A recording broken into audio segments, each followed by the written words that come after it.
Hello guys and welcome to my new video. In this video I'm going to show you how you can make a panic button in App Inventor. So let's start. So I have created a new project here, as you can see. For the panic button we first need a image which would represent the panic button. So let's have a button here.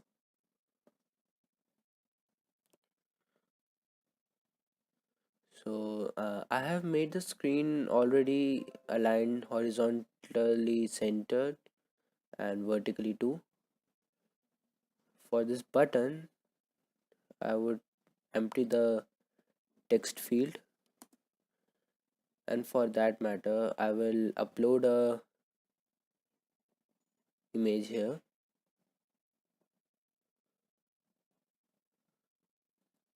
Here comes the image.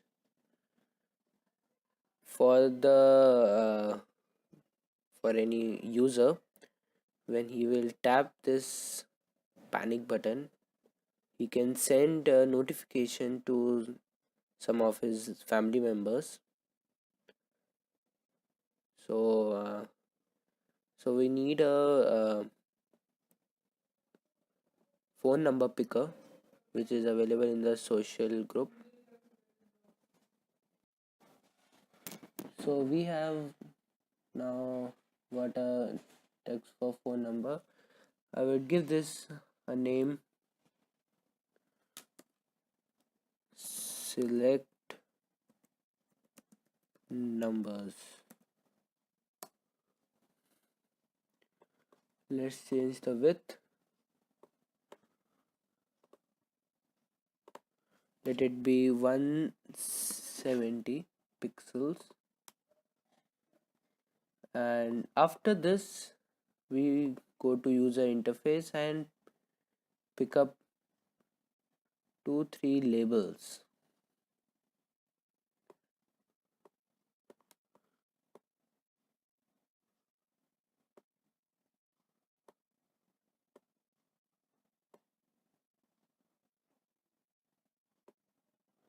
So I have used these labels because these would be used to store the phone numbers which would come from this number picker and be stored in these labels.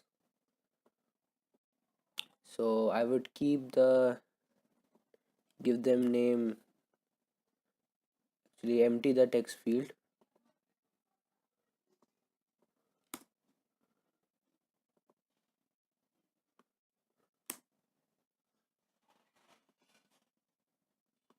Sorry for that.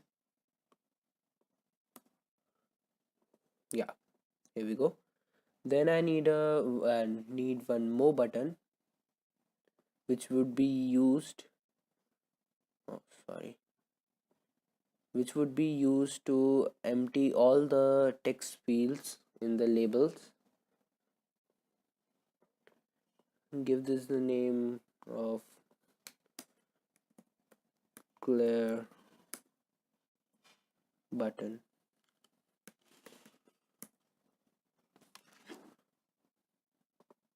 Done. Also change the width 120. Changing the width actually makes your app look little bit interactive. So this is done. Now we move on to the blocks. So here we are in the blocks, and we would have to specify first what's the function of our phone number picker. I grab a phone number picker block here, and then I go to label 1, set label 1 text to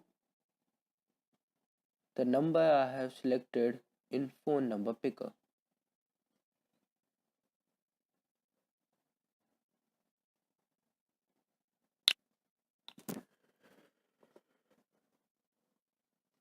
Here I go to phone number. So this block says when we have chosen the number from phone number picker, it will automatically save in label 1. But the problem is if label 1 is not empty, then we need to save in label 2.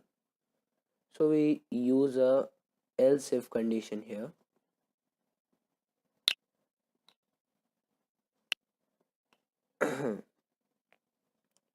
And from text we use this option is empty, label 1 text.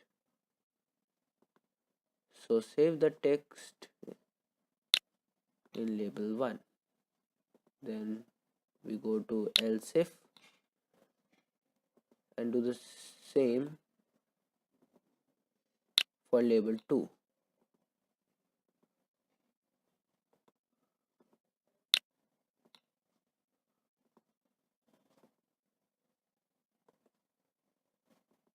Like this we need to do for all label 1, label 2, label 3, label 4.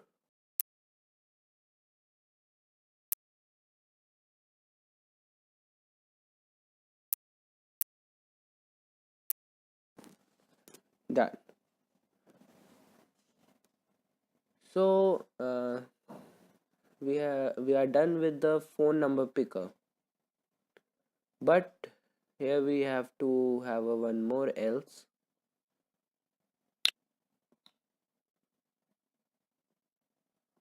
which will go in the last else. For this we need to go to again to designer. Yeah, notifier. We will apply a notifier here. So if all no one is empty in the label, then it will call notifier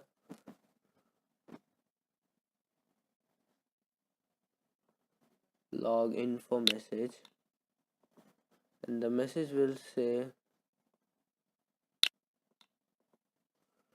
no empty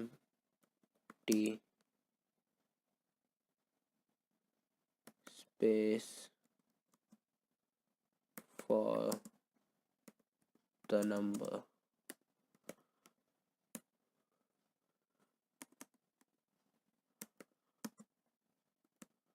Please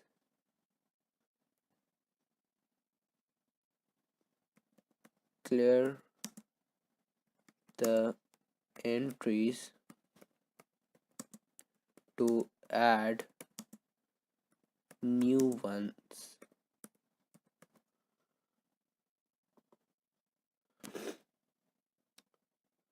So we are done with this phone number picker.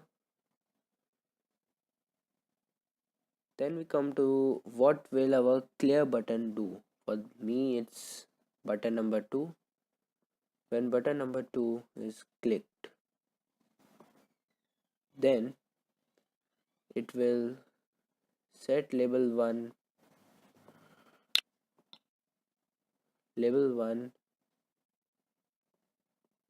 text to nothing, which will be a empty text tag, and do the same for all of the labels.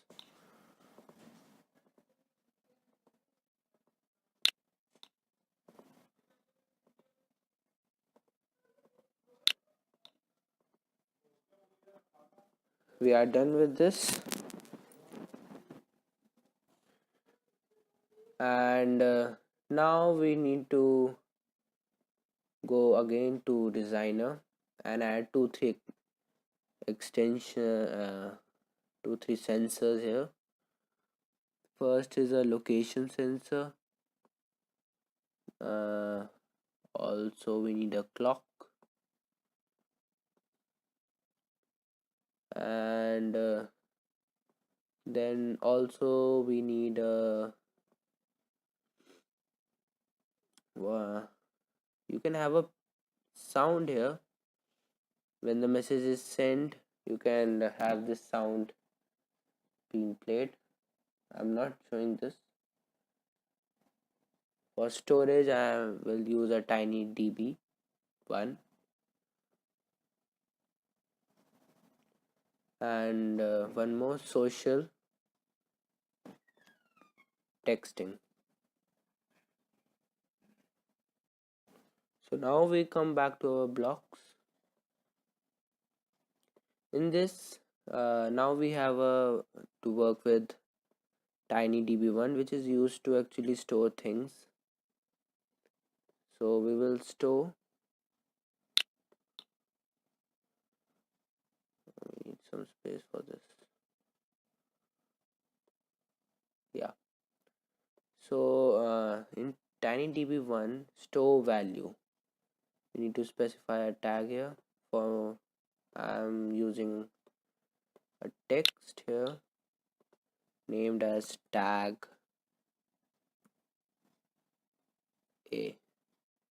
You can have a variable here and use get, but for my convenience I'm using tag a.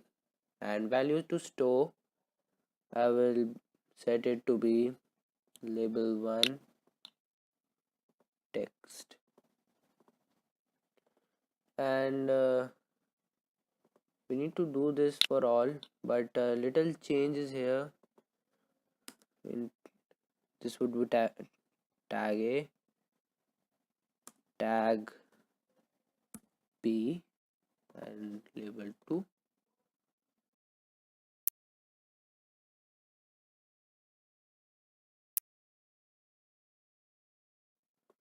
And here we go.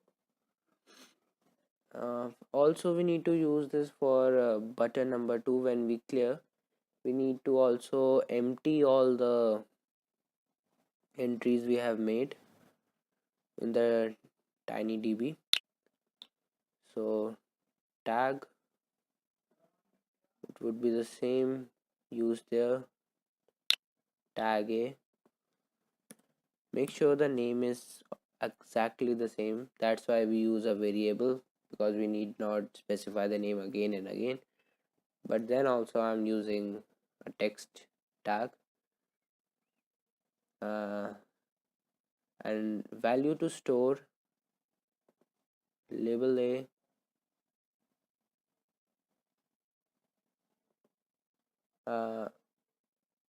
value to store is nothing, a zero field. It will make that empty. Do same for all.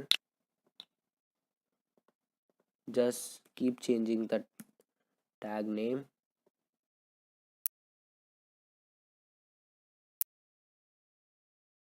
Here we go. We have done this much of work, but also when we open the screen, we need to actually fix the phone numbers in their correct order in label 1. For that, we go to screen and pick here screen 1 initialize. So when screen 1 is opened, it will set label 1 text to the value we have earlier stored in tinydb1,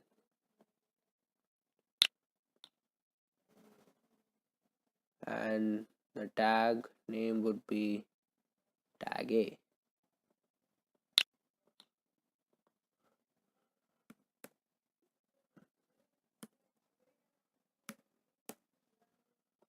And again, just keep repeating the blocks.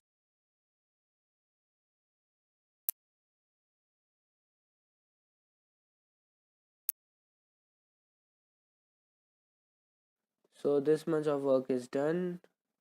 When the screen is opened, we set the text to the text we have saved earlier, and if there is no text there, we will set it to nothing for all the 4 labels. And in the phone number picker, we when the phone number is picked, we add the numbers to label all our labels, and this is for clear option.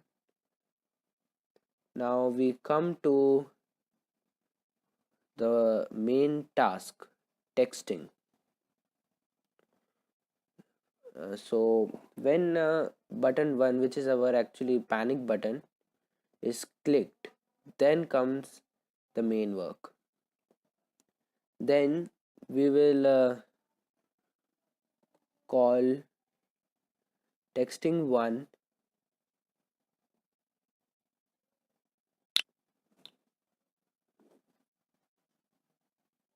set phone number to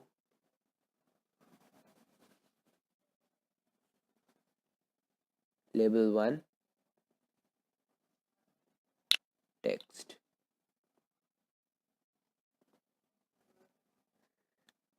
and the same for message.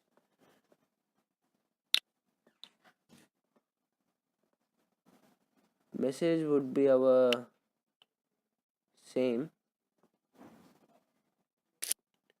which is let me take it as help, I am in trouble,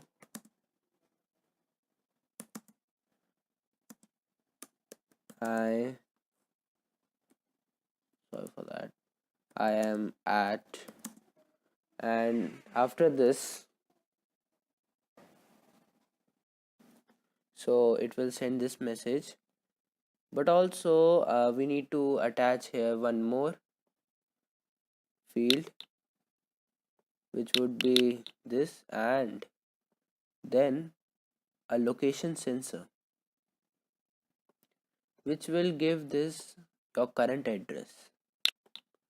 So when the panic button is clicked, it will send the message help, I am in trouble, and your location, your current location.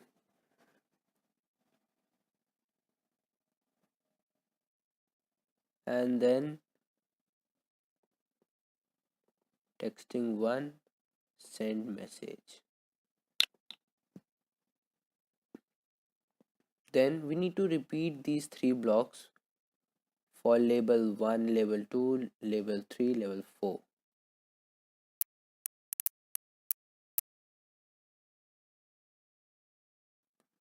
Need not specify the message again and again, because it's set once, it doesn't remove from there.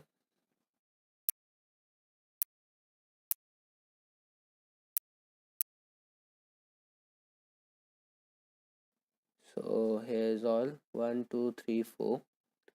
Then you can remove this messaging block from here, this, and attach it in screen initialize, because your location sensor takes actually some time to sense your location. So if it is set in initialize, so the process may be faster as it gets some time.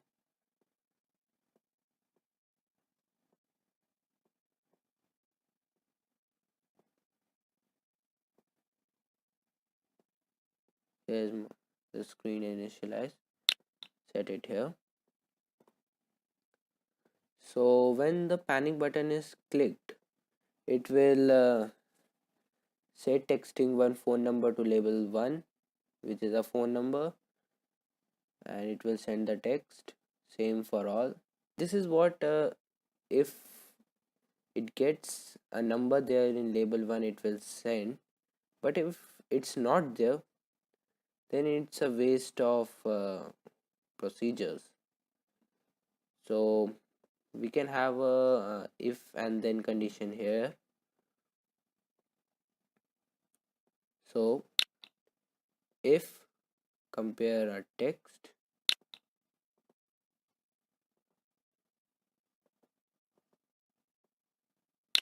if label 1 is having more text than nothing,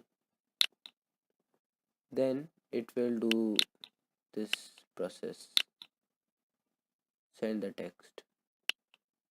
So we can do this for all. Not else if, we have to specify if else one more time.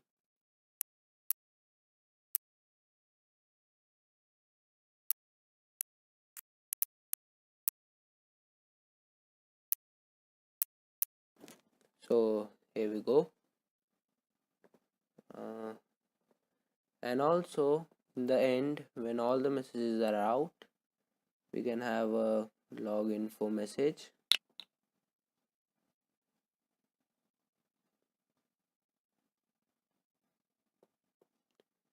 Message sent, which would specify message sent.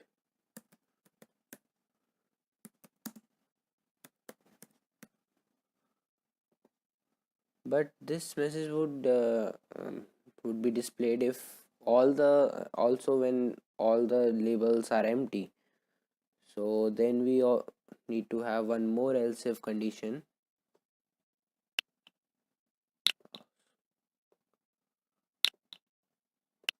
Add all of them in this and repeat the first dialog box. If the first label is having the text, then it will enter the second if else condition and execute all the else if conditions in it and display the message. So this is done. If you want to make your panic button more precise, you can have a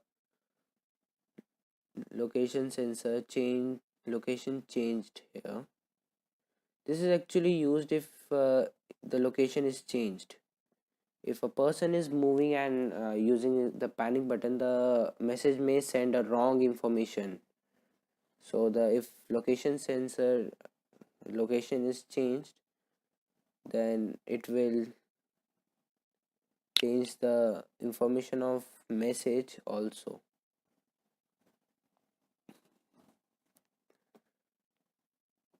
So this is done. Our panic button is ready to be used. Yeah, but we have not used the clock here. The clock will actually be used if your location sensor is too weak. Your phone doesn't respond to location sensors so quickly. So you can use a clock in this button one clicked, which would say delay of 4 to 5 seconds, which will give your location sensor some time to sense the location. I can show this to you. Clock 1,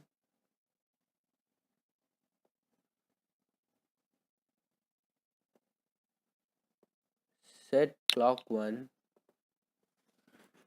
timer interval to